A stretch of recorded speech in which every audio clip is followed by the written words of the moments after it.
सुप्रभात बच्चों, मैं स्मिता मैडम। आज हम लोग कक्षा पंचम पाठ 4 की ओर चलते हैं।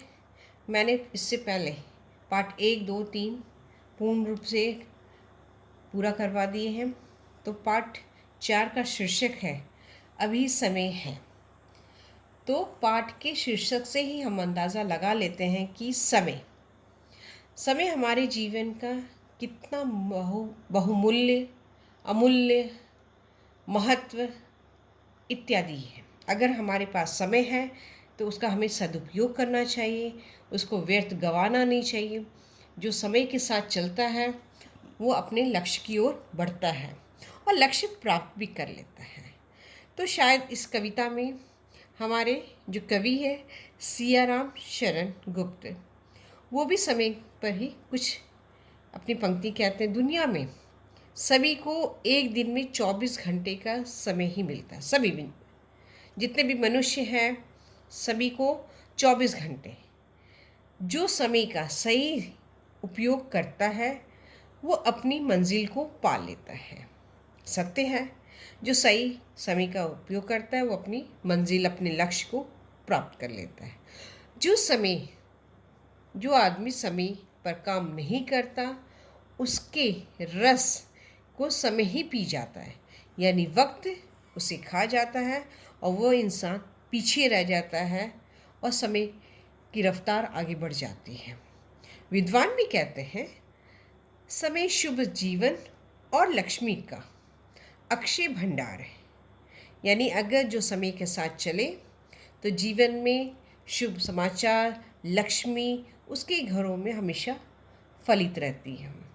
तो बच्चे, तो चले हम ये कविता पढ़ते हैं, समय से जुड़ी हुई कविता पढ़ते हैं, जो इसके कवि हैं सियाराम गुप्त।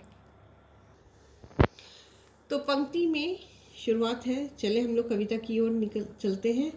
अभी समय है, अभी नहीं कुछ भी बिगड़ा है, देखो अभी सुयोग तुम्हारे पास खड़ा है, करना है जो काम उसी में चित लगा दो, अपने पर विश्वास रखो संदेह भगा दो। तो पंक्ति में कहते हैं कवि कि अभी समय है, वक्त है, अभी कुछ नहीं बिगड़ा है।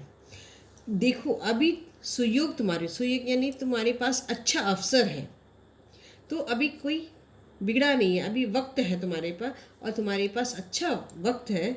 जो काम करना है, जो कार्य करना है उसमें मन लगा के काम करो। चित यानी कि मन लगा कर, तो जो भी काम करना है उसमें चित लगा दो, पूरा जी जान लगा दो, अपने पर विश्वास रखो संदेह भगा दो। और कैसे चित लगाएंगे? अपने पर हमें विश्वास रखना है, धैर्य रखना है, और जो शंका है हमारे मन में, आशंका है, उस सबको दूर भगाना है। मतलब कि हमें जरा सा भी संदेह नहीं होना चाहिए कि ये कार्य हम कर पाएंगे कि नहीं कर पाएंगे, और उसमें जी जान से वो कार्य करो और विश्वास रखते हुए, वक्त रहते हुए अपना कार्य पूरा कर लेना है।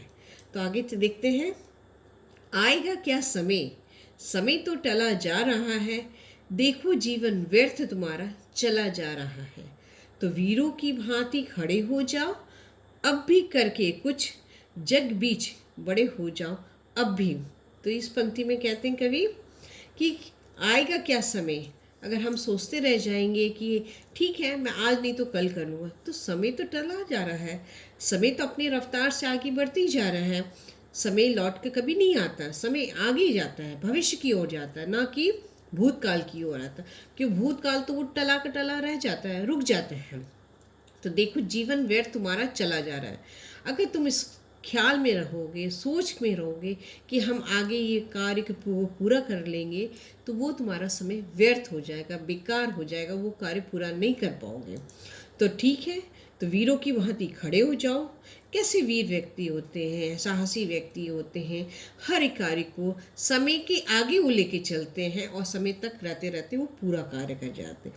तो उसी तरह वीरों की भांति खड़े हो जाओ, और अब भी करके, अभी ज़्यादा बिगड़ा हुआ समय नहीं है, थोड़ा समय गया है, तो इसी बीच में हम खड़े हो जाए, जग में ऐसा नाम कमाए, अपने लक्ष्य को प्राप्त कर ले, और जो समय हम रहते कुछ संसार में अपना नाम कमा ले।